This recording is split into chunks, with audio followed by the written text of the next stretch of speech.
بنی اسرائیل میں ایک عورت تھی جو بہت ہی بد کردار تھی۔ اللہ نے اسے حسن و جمال خوب دیا تھا اور وہ بد کردار بھی انتہا درجے کی تھی۔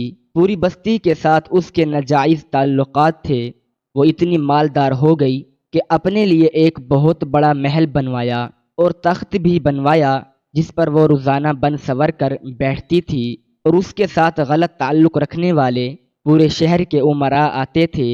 اس عورت کی زندگی ایسی ہی گزر رہی تھی کہ ایک مرتبہ کیا ہوا کہ وہ اپنے گھر کا دروازہ کھول کر تخت پر بیٹھی تھی کہ قریب کسی اور بستی کا نوجوان جو کہ بہت ہی نیک اور عبادت گزار تھا، وہ ادھر سے گزرا، اور گزرتے ہوئے جو اچانک اس کی نظر اٹھی اور اس عورت پر جا پڑی، اس عورت کی ایسی تصویر اس کے دل میں چھپی کہ وہ آگے تو چلا گیا مگر اس کا دھیان ادھر ہی بھٹک گیا۔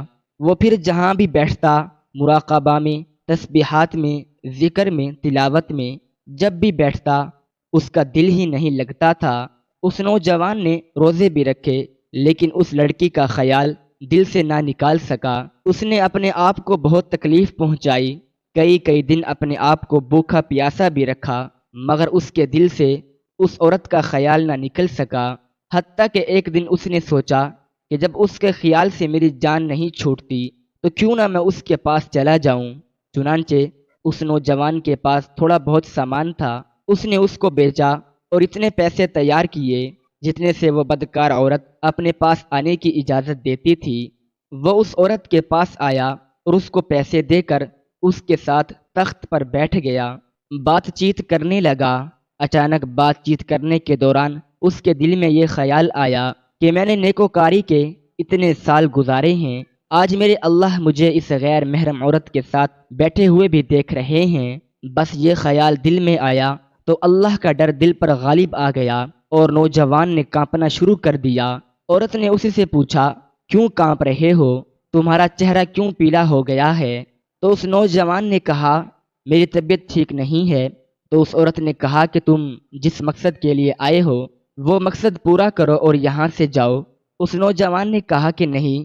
وہ عورت بہت حیران ہوئی کہ آج تک میں نے اپنی زندگی میں ایسا مرد نہیں دیکھا جو میرے قریب اس طرح تخت پر آ کر بیٹھے اور پھر برائی کیے بغیر ہی چلا جائے۔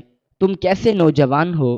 مگر اس نوجوان نے کہا کہ یہ جو میں پیسے آپ کے لیے لایا تھا یہ تم رکھ لو اور مجھے جانے دو۔ اس عورت نے کہا، تم کون ہو اور کیا ہو؟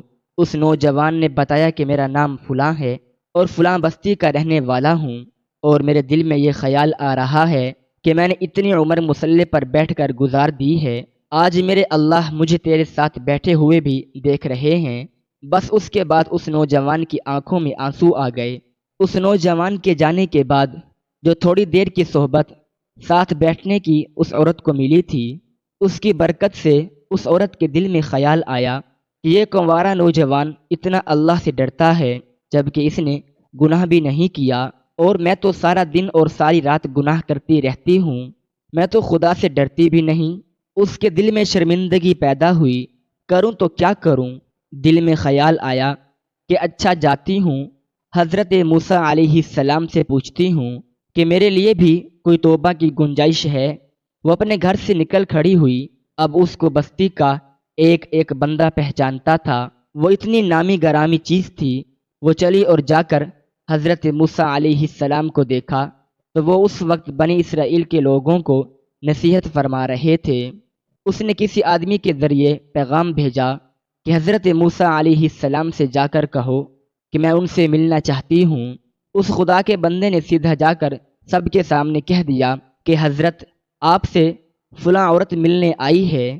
جب حضرت موسیٰ علیہ السلام نے اس کا نام سنا تو بہت جلال آیا کہ لوگ کیا سوچتے ہوں گے کہ ایسی عورت ان سے کیوں ملنے آئی ہے، ان کا کیا تعلق ہے اس سے۔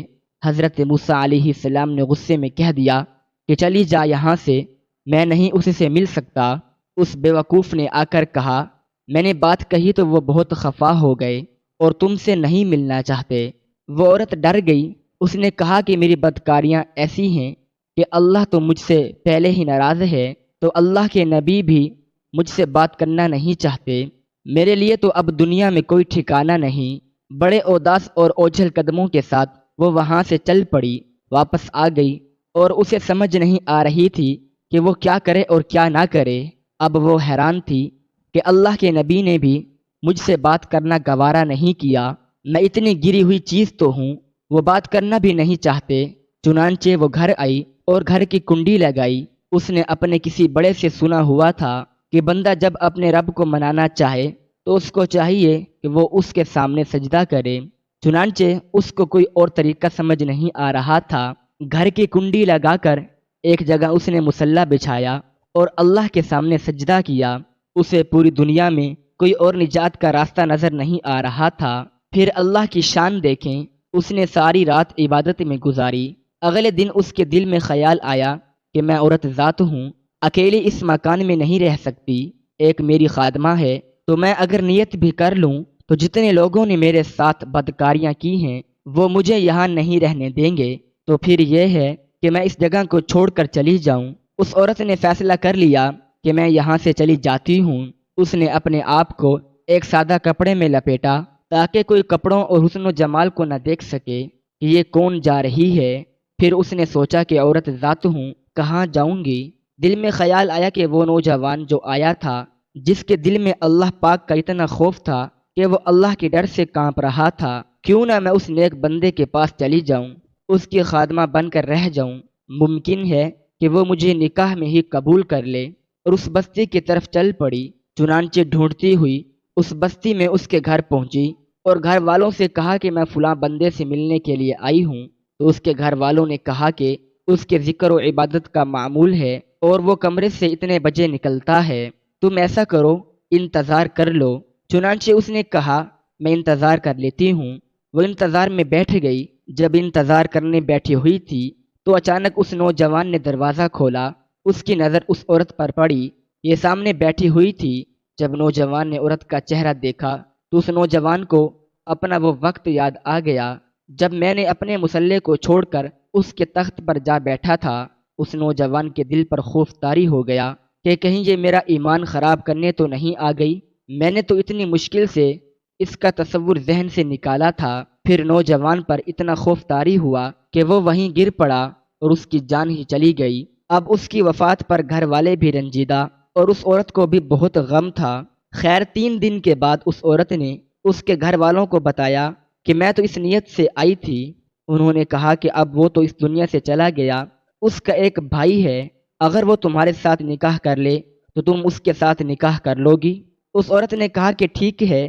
جب اس کے بھائی سے پتہ کیا تو اس نے کہا کہ ٹھیک ہے، اگر پہلے یہ ایسی عورت رہی ہے اور اب توبہ کی نیت کر چکی ہے تو میں اس کو اپنے نکاح میں قبول کر لوں گا۔ چنانچہ اس عورت کو اس کے بھائی کے ساتھ نکاح ہو گیا اور اس عورت کو اللہ پاک نے 7 بیٹے عطا فرمائے اور 7 بیٹے بنی اسرائیل کے اولیاء میں سے گزرے ہیں۔ ایسی بدکار عورت بھی اگر توبہ کر لے تو اللہ اسے بھی نواز دیتا ہے۔ اللہ تعالی ہم سب کو عمل کرنے کی توفیق عطا فرمائے۔ جتنے بھی مسلمان بیمار ہیں اللہ تعالی ان کو صحت یابی عطا فرمائے، آمین یا رب العالمین۔